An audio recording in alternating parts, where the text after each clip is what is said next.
La renaissance de l'Afrique passe par la République démocratique du Congo. Et la RDC, depuis des années, est victime de la convoitise de la communauté internationale. C'est que Lumumba avait appelé les impérialistes. Et à ce jour, on continue à constater que la RDC s'est toujours mis devant des crises fabriquées par l'extérieur, mais qu'on veut réellement mettre sur le dos des Congolais. On se rappellera de la mort de Lumumba, accusé à tort, mais aujourd'hui héros national. Pour cela, nous allons parler de ces thématiques. Comment maintenir, comment préserver les acquis de l'alternance avec mon invité. Il est juriste de formation, Georges Fondji, activiste pro-démocratie. Georges, bienvenue. Merci, cher Crispin. Merci d'avoir accepté l'invitation des Télé 50. On ne vous reçoit pas tous les jours. Vous avez décidé de parler parce que vous devez apporter l'éclairage à l'actualité. Vous avez vécu quelques années dans l'Ituri. Aujourd'hui, l'Ituri connaît des problèmes sur le plan sécuritaire. Et est-ce qu'on peut déjà envisager qu'un jour, il y aura la paix dans cette partie de la République démocratique du Congo ? Oui, merci. Comme vous l'avez souligné, j'ai eu à vivre dans la partie est de notre République et particulièrement dans l'Ituri et la Tchopo. Je pense par rapport à votre question, nous ne pourrons qu'envisager un jour vivre dans la paix dans cette partie de la République parce qu'aucun Congolais n'a droit de vivre dans l'insécurité, dans la guerre. Donc pour moi, mon vœu et le vœu que je formule, celui de toute la République et de tous mes camarades activistes, c'est de voir la paix être instaurée dans cette partie de la République et voir ses compatriotes vaquer paisiblement à leurs occupations. Après l'alternance politique, la RDC devrait en principe connaître la paix. Mais on est en train d'assister à cette renaissance des forces négatives. Plus de 130. Et dans l'Ituri, tueries, chaque jour, entre communautés, on s'entretue. Quelle est votre appréhension? Est-ce qu'il y a une main noire qui entretient cela pour toujours maintenir les présidents congolais dans une sorte de léthargie pour ne pas développer son pays? Je fais une double lecture sur cette question. La première, c'est d'abord une déception. Une déception parce que hier, nous étions dans la rue. Et peut-être nous sommes encore dans la rue. Nous avons milité pour que la paix soit réinstaurée dans toute la partie est de notre pays et sur l'ensemble de notre territoire. Les gouvernements de l'époque étaient en train de travailler pour que cela soit réellement effectif. Et au départ du président Kabila le 24 janvier 2019, il y a eu moins de 150 groupes armés qui étaient répertoriés par les Nations Unies sur le territoire national. Mais aujourd'hui, quel est le constat? C'est qu'il y a plus de 200 groupes armés. Si on pouvait aujourd'hui, on peut même dire, vivre même Nathan et Kabila que Nathan Oyo. Pourquoi? Parce que si hier il y avait 150 groupes armés et que nous étions tout le temps dans la rue, et alors aujourd'hui il y en a 200, c'est quoi le constat? Le constat, c'est pas la légèreté, mais la passivité plutôt de nos dirigeants. Nos dirigeants ont des yeux rivés sur des dossiers qui ne sont pas prioritaires. Nos dirigeants, et particulièrement la plus grande institution de la République, qui est le président de la République, est plus concentré à créer des conflits inutiles dans la République, et cela ne favorise pas l'harmonie sociale, cela ne favorise pas qu'il y ait avancement et que les forces armées soient concentrées pour chasser tous ces ennemis, tous ces semeurs de la mort, comme on aime beaucoup les appeler, des coupeurs de route dans la partie est de la République. Donc c'est ma première lecture. La deuxième lecture est également tournée vers la communauté internationale.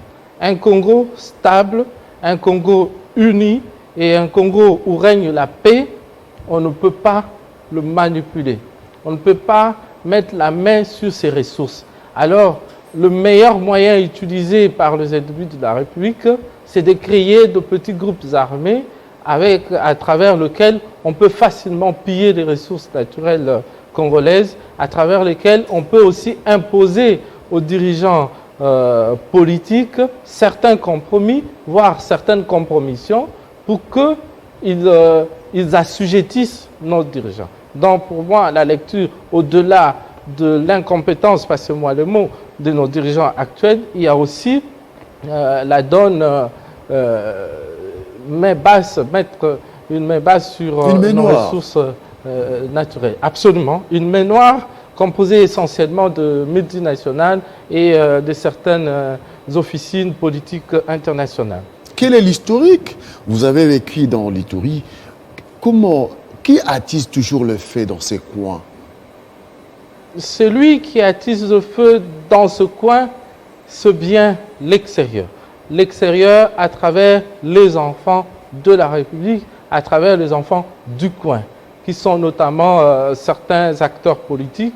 Si il se voit dégommé de son poste, il cherche à faire reculer, chercher comment faire un repli au niveau de sa base, instrumentaliser la communauté pour qu'il puisse chercher comment survivre et dans le prochain jour passer à des accords avec le pouvoir public et obtenir de nouveau un poste. Mais je voudrais un peu parler de ces conflits de l'Ituri, qui est essentiellement un conflit qui a commencé par deux groupes ethniques. Un qui est... Les Ema et les Lendu. Les Ema et les Lendu. Les Ema qui sont éleveurs et les Lendu qui sont le peuple pasteur. Des cultivateurs. Oui. Et avec les deux communautés, il y avait les troupeaux Ema qui envahissaient les champs Lendu et il y avait confrontation. Il y avait des guerres, les Lendu tuaient les troupeaux Ema et parfois, par souci de la revanche, les Ema aussi brûlaient les champs Lendu. Mais l'autre conflit, ce qui a fait attiser le conflit, c'était sur les bords du lac Albert, où on avait fait certaines prospections, on a découvert qu'il y avait le pétrole. Il y avait le pétrole au bord du lac Albert et il fallait commencer l'exploitation de ce pétrole-là. Mais cette région était habitée par les Lendu.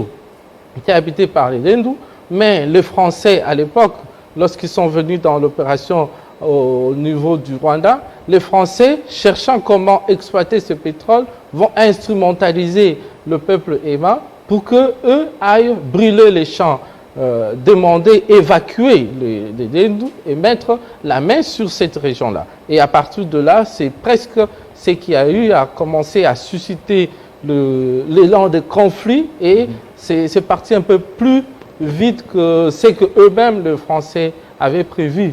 Au-delà des injustices qui dataient déjà de l'époque coloniale, où il y avait plus les Ema qui occupaient de grandes terres et en complicité avec le Belge, et cela a pu assujettir une certaine communauté dite Lendu, et par là, par souci de vengeance et l'instinct de survie, les Lendu commençaient à se venger et commençaient à tuer le peuple Ema.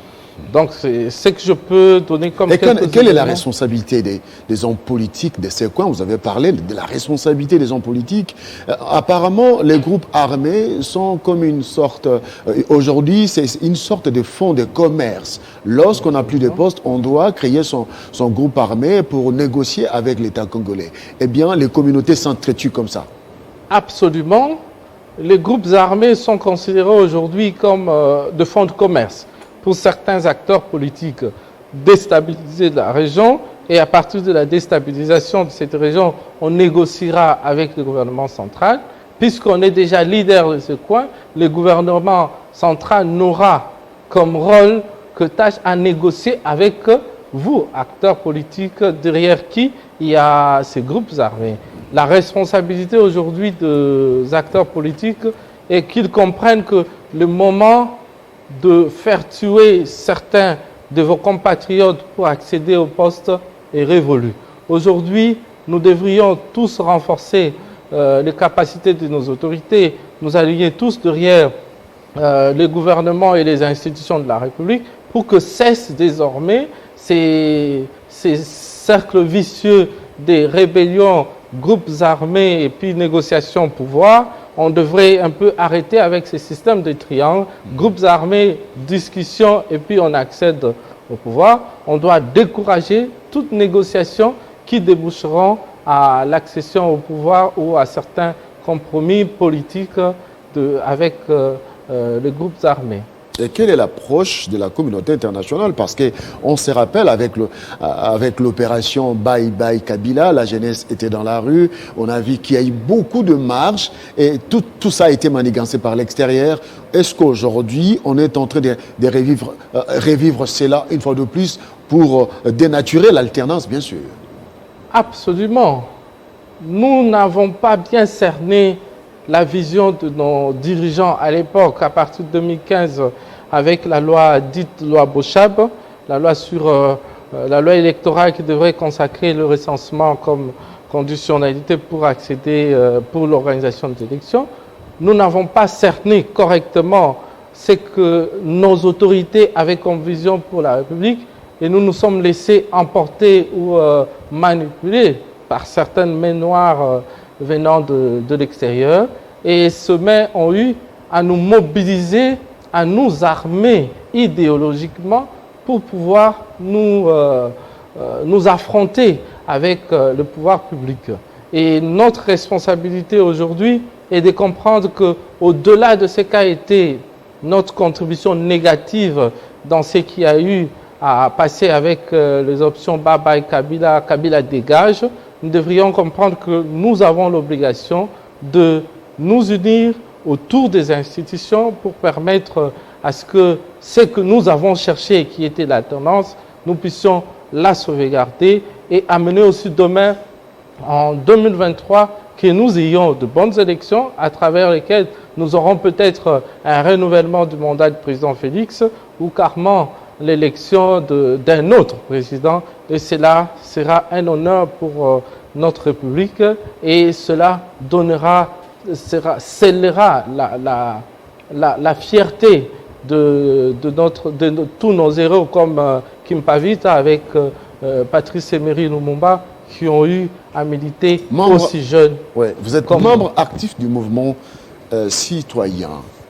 Aujourd'hui, est-ce qu'on peut comprendre les comportements de ceux qui pensent qu'il faudra réellement mettre la chanlier en RDC, comme en Ituri, comme à l'époque dans le Grand Kasaï, il y a eu cette opération Kamouinan Sapou. Il y a eu l'opération où les militaires se sont déplacés pour maintenir l'ordre et la sécurité. Est-ce que ça s'apparente avec ce qui s'est passé dans l'Ituri?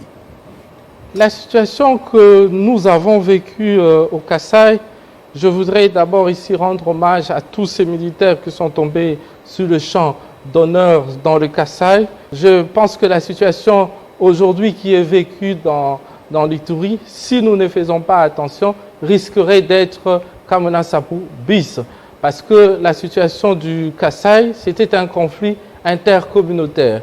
Au départ, un conflit basé sur la succession. À 2 jours ou 3 jours de ces conflits, c'était d'abord un leadership coutumier qui était réclamé par les uns et contesté par les autres. Ça a dégénéré et en dégénérant, je crois 1 semaine après, on comprendra plutôt que derrière le conflit coutumier, il y avait une stratégie d'occupation de territoire et de déstabilisation du régime de l'époque.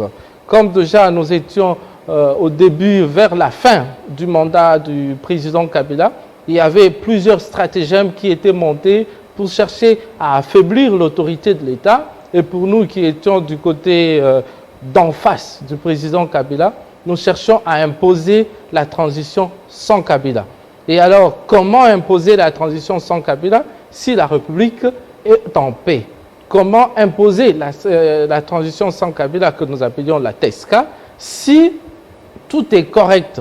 Alors, il fallait créer des stratégies, créer des événements qui affaiblissent l'autorité de l'État et derrière cela, Ces événements pourront être pour nous des alibis que nous allons nous servir de ces alibis afin de mettre le président Kabila de côté. Parmi ces alibis, c'était notamment le soutien par la communauté internationale de Kamwina Nsapu, parce qu'un conflit qui a commencé juste dans un petit village, un conflit communautaire d'une tribu qui s'exporte au niveau de toute la province du Kasaï central avec M. Katende, plutôt Alex Kande comme gouverneur. Ça quitte la province de Katende pour aller vers l'Omami qui n'était pas concerné.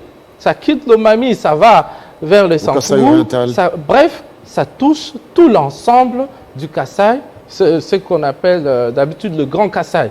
Et cette occupation de terre était pour nous et pour certains une façon de vendre négativement le régime en place. C'était une façon de déstabiliser Kinshasa afin de voir comment on pouvait imposer... Donc il fallait à tout prix diaboliser les régimes de Kinshasa. Absolument, absolument. Fragiliser Kinshasa par de manifestations, comme nous ici à Kinshasa, on faisait des manifestations dites non violentes, mais derrière ces manifestations, on voyait comment certains billets verts étaient en train de circuler. Si déjà pour nous qui faisions des activités entre guillemets non violentes, il y avait des billets verts qui circulaient, allez-y comprendre quelque chose pour des événements qui sont déjà violents, qui sont armés au niveau du Kasaï. Cela a bénéficié de grands soutiens, du côté recrutement, organisation et fonctionnement de ce que nous avons appelé le milice Kamwina Nsapu. Et aujourd'hui, nous sommes en train de voir certains vouloir utiliser à travers le groupe d'études sur le Congo, le GIEC, on est en train de voir déjà la projection d'une renaissance de ces groupes. Heureusement que le chef Kamwina Nsapu est en train d'intervenir pour dire jamais n'utilisez plus le nom Kamwina Nsapu pour vos fins politiciennes. Arrêtez d'instrumentaliser notre culture pour devoir rendre des comptes à certains politiciens. Donc pour nous, la situation du Kasaï a été une stratégie de conquête et d'affaiblissement du pouvoir Kabila afin d'instaurer un nouveau régime. D'où venait l'instrumentalisation? L'instrumentalisation, je dirais d'emblée que ça venait de l'extérieur. De l'extérieur, de certains partenaires qui étaient frustrés, qui étaient gênés par la révision du code minier. Et ceux-là ont eu à soutenir et à créer même certains mouvements citoyens pour déstabiliser Kinshasa à partir de Kinshasa. Et aussi créer quelques groupes armés pour affaiblir le gouvernement de Kinshasa. Comment comprendre un gouvernement, plutôt un groupe ethnique qui revendique une succession coutumière, puisse publier un document qui interdise, qui demande aux gens de s'apprendre aux insignes de l'État. Comment comprendre déjà quitter l'aspect coutumier pour aller vers l'aspect politique, et de l'aspect politique, ça devient l'aspect violent. Il y a eu usage de la force par ceux-là que nous considérions comme de Congolais revendiquant une succession coutumière. On a vu l'usage des armes par eux, le port d'armes par eux. Où est-ce qu'ils prenaient ces armes? Ça montre qu'il y avait un certain soutien et l'armée, les armes ne sont pas fabriquées à Kinshasa. Moins encore à Lubumbashi ou à Goma, les armes viennent de l'extérieur. Voilà pourquoi pour nous, ceux-là qui ont concouru pour que les Congolais puissent s'attendre, pour que les Congolais puissent enterrer la hache de guerre, ceux-là méritent pour nous des hommages et doivent bénéficier d'une certaine reconnaissance de l'État et ne pas chercher à noyer ceux-là qui ont milité pour que la paix aujourd'hui règne dans l'espace Grand Kasaï. Et quelle est la responsabilité de ceux qui ont géré les ministères de l'Intérieur d'alors? Et c'est quoi la responsabilité de ceux qui étaient ministres de l'Intérieur? Déjà, je voudrais dire, la crise était devenue une crise armée, une crise militaire. Dès que la crise quitte l'aspect coutumier ou l'aspect civil et que ça touche et qu'il y a usage des armes et les déploiements de l'armée. D'ailleurs, le président Kabila avait fait de l'espace Kasaï une zone opérationnelle. Donc désormais, la responsabilité avait quitté les rangs de ceux-là qui étaient de l'intérieur, entre guillemets responsabilité civile, pour devenir une responsabilité de ceux qui géraient l'armée.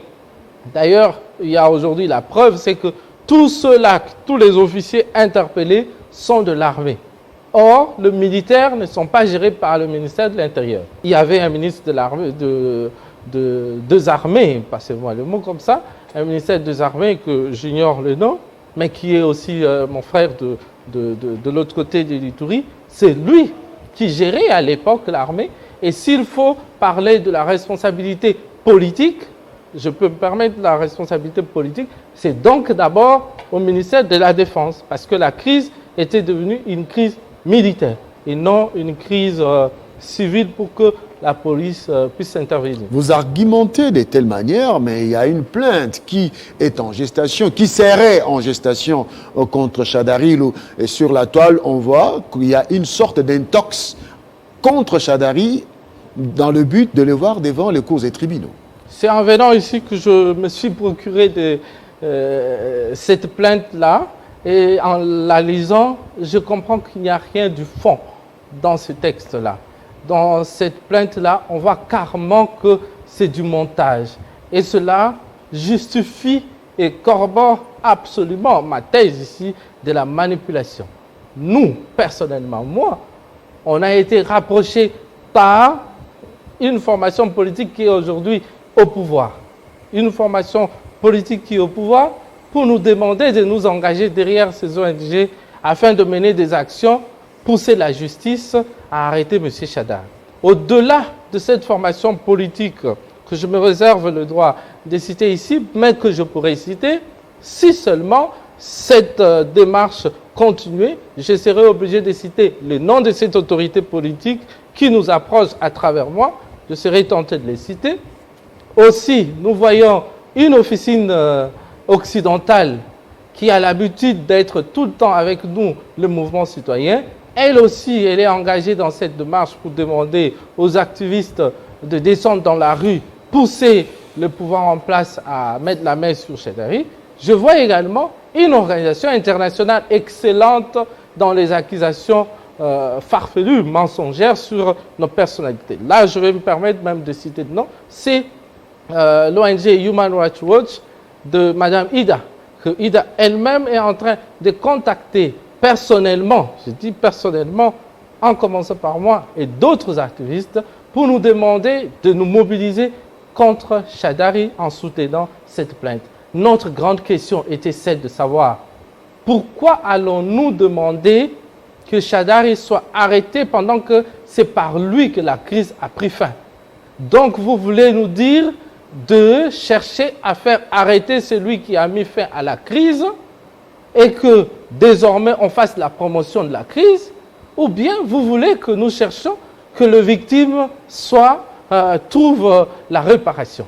À cette question, elle n'a pas su nous répondre et c'est ce qui nous révolte pour même dire nous allons désormais commencer à dénoncer tout rapprochement occidental ou politique pour que nous puissions nous apprendre à certaines personnalités, notamment M. Chadari, que nous ne connaissons pas, mais que nous admirons parce que c'est un compatriote par lequel la crise Kamena Nsapou a pris prendre fin. Et même que les autorités coutumières Kamena Nsapou reconnaissent et saluent la bravoure. Donc pour nous, c'est un grand regret de voir Après avoir cette plainte-là. Vous avez milité, j'ai l'impression que c'est aussi une sorte de lavage des cerveaux pour implanter de l'intox dans les cerveaux d'un homme intelligent comme vous. Il faut avoir de l'imagination. Donc, les conflits, les crises en RDC, les marches, ce sont une machination savamment montée pour déstabiliser les institutions de la République et au finish, envisager même d'arrêter les responsables congolais. C'est ça. En partie, oui. En partie, oui, parce que D'abord, manifester, c'est un droit. La Constitution reconnaît à tout Congolais ce droit de manifester. Mais manifester pourquoi et quand, comment manifester? Je pense que aujourd'hui, après cette alternance, presque 19 mois aujourd'hui ou 18 mois après l'alternance, les Congolais devraient être fiers et se mettre ensemble pour travailler pour leur République. Mettre la main sur telle politique ou telle autre, ce n'est pas ce qui ferait avancer notre République. L'instrumentalisation de la justice, voire rendre la tribalisation, ça je dis, la tribalisation de l'appareil judiciaire ne fera pas avancer notre pays. Nous qui militons souvent dans la rue, nous devrions comprendre que la rue n'apporte pas toujours la solution qu'on veut.